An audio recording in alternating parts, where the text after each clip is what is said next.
2015年文憑試數學科卷2第11題。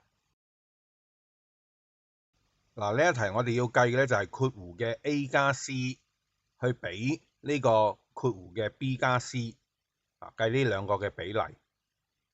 如果要計到呢兩個嘅比嘅話，我哋首先就要計到佢哋 A 比 B 比 C 究竟係幾多先。咁題目咧就話咗俾我哋聽 ，A 比 C 咧就係5比3，而 B 比 C 咧就係3比2。嗱，好似我哋計分數咁樣，我哋要通分母嘅咁呢兩個就係佢哋共同嘅地方 ，C 呢個比例，一個係3，一個係2。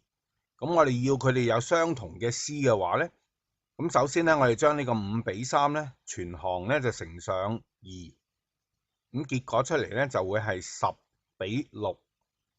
跟住我哋又將呢個3比2咧就全項乘上3，咁結果出嚟咧就會係9比6。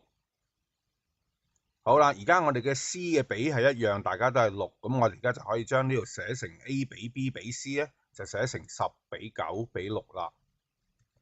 當我哋知道佢嘅比例係10比9比6嘅時候，咁我哋就可以代入去呢一個比裏邊去計。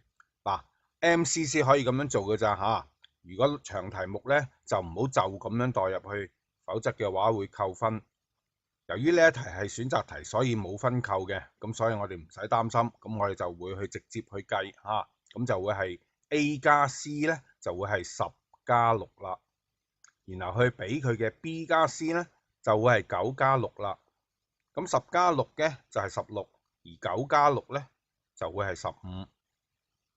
咁結果個比咧就會係16比15啦。